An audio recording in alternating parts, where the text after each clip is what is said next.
The Marvel Cinematic Universe is by far the largest cinematic universe throughout all entertainment franchises. With upwards of 30 movies and TV shows spanning over a decade, it is without question the most impressive continuous universe to date. However, there exists a number of recurring criticisms towards the MCU which stem from fundamental issues caused by movies being forced to fit into a universe's continuity.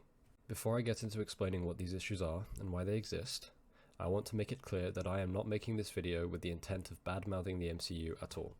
I am such a huge fan of the MCU and always enjoy almost all of the projects created within it. This video more so holds the intention of displaying how most of the existing typical MCU movie criticisms stem from their placement in a large cinematic universe.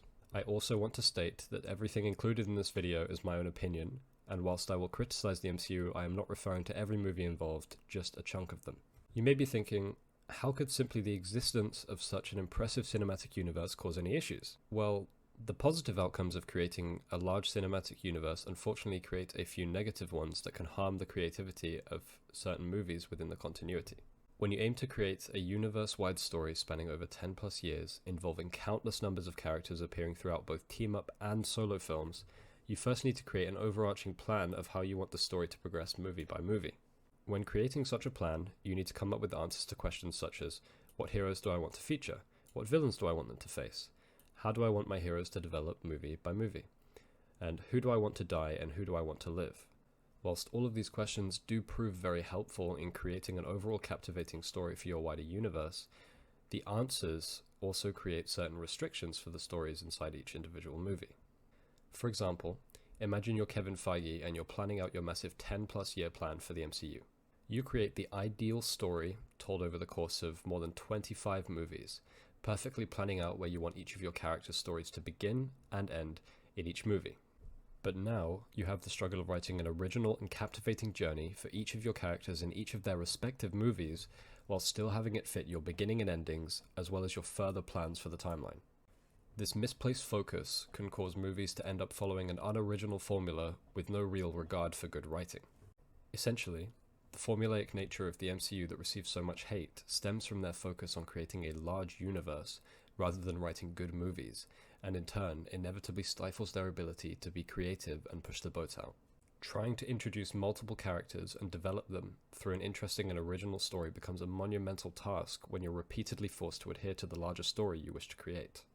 This leads me on to my next point, which is that the sheer size of the MCU tampers with originality. So far in the MCU, we've seen more than 20 solo projects, not counting team-ups, shared between more than 10 different characters. Due to what I spoke about before, a number of these projects have been forced to follow the classic superhero movie formula. That formula follows an introduction to the hero, them facing conflict and inevitably overcoming the conflict, most of the time having learned a valuable lesson. Of course, this is completely normal for a superhero movie, and in fact, all movies really. Pixar's rules of storytelling mention that all stories must have a beginning, middle, and an end, and if you want to have people invest in your characters, the best way to do that is to have them face some sort of adversity by throwing the complete polar opposite of their comfort at them.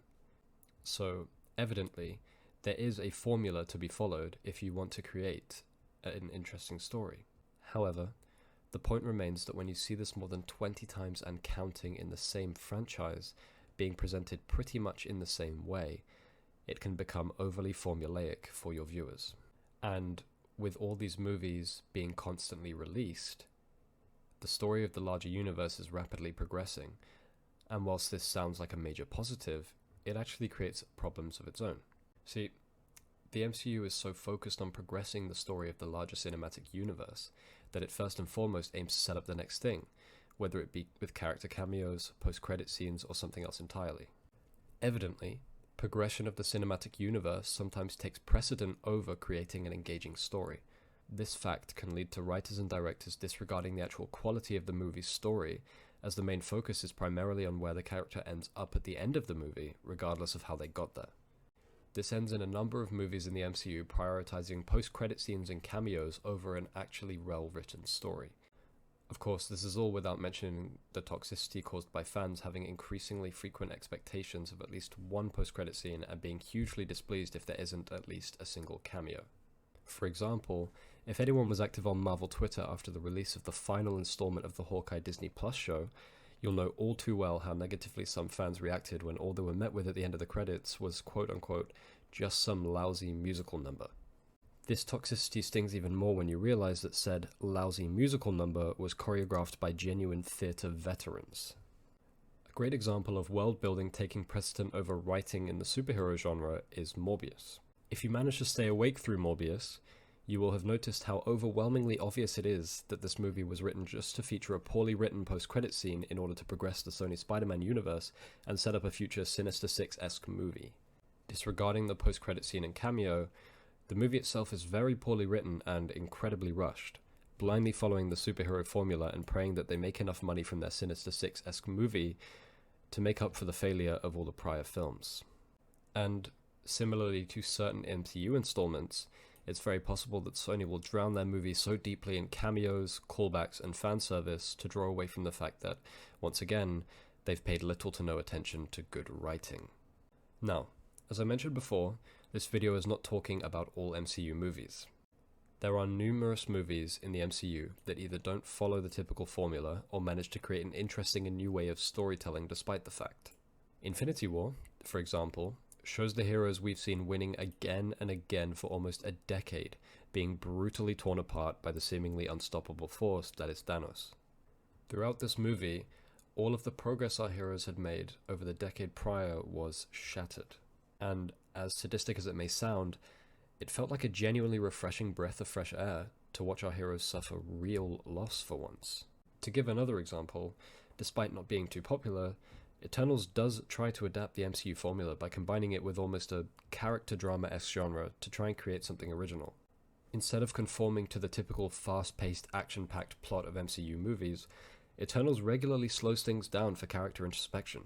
Whether or not it actually works is completely up to you. However, Eternals is still a good example of the type of writing the MCU can use to create refreshing and captivating journeys for their characters moving forward. Whilst Marvel's evident prioritization of world building does stifle their creativity, it is by no means impossible to create original and captivating stories. So, I would hate to sit here and list all the issues the existence of a cinematic universe can create without also suggesting ways I think these problems can be solved. A perfect example of what can be achieved when you're not stifled by fitting your movie into a universe's continuity is 2022's The Batman. The Batman is a quintessential example of what can be created when you allow talented directors and writers to implement their own vision without any restrictions, and serves as an even more important lesson for the MCU as The Batman is also a comic book movie. Having been given total freedom of creation, Reeves and Pattinson built an incredible movie that perfectly captures the essence of the character.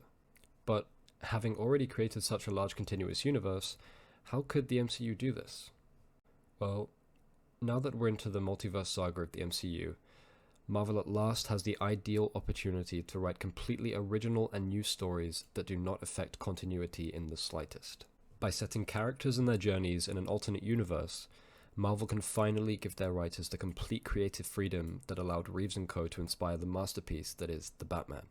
I mean, imagine a gritty, grounded, and dark Iron Man trilogy led by a new talented actor and director written without any continuity restrictions, and potentially with a higher age rating. If you ask me, it would be such wasted potential not to even explore that genre of superhero movies now that they have the perfect opportunity to do it. But aside from completely standalone films, how could you improve the Marvel Cinematic Universe without harming continuity? Well, there are in fact a fair few existing examples of original writing blended with an MCU formula so far in the MCU. The prime of these examples is Captain America: The Winter Soldier. If you want to know exactly what it is this movie does so well in much greater detail, I recommend watching Philmento's video on it. I'll link it below. But in summary, the movie morphs a typical formulaic MCU movie packed with fast-paced action into a spy thriller. We see pretty much the entire movie from the perspective of Steve Rogers, as he gradually uncovers the truth of transpired events. Essentially, as long as Steve doesn't know what's happening, nor do we. The movie being written this way creates a refreshing feeling of unpredictability, as we have no idea who's attacking our protagonist or who we can trust. The movie also incites a permeant sense of dread as we know something dangerous is coming, but we don't know when or where from, similar to Thanos in Infinity War.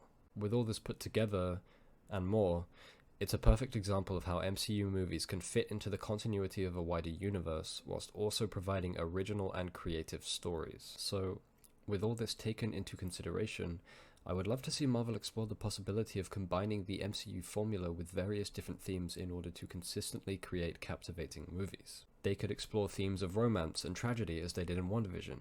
They could explore themes of horror and mystery. There really are near unlimited options. Not only would this supply audiences with new and interesting storytelling, it would also make the existing movies feel more unique, as they would strongly differ from the newer installments. I would love for you guys to let me know what you think.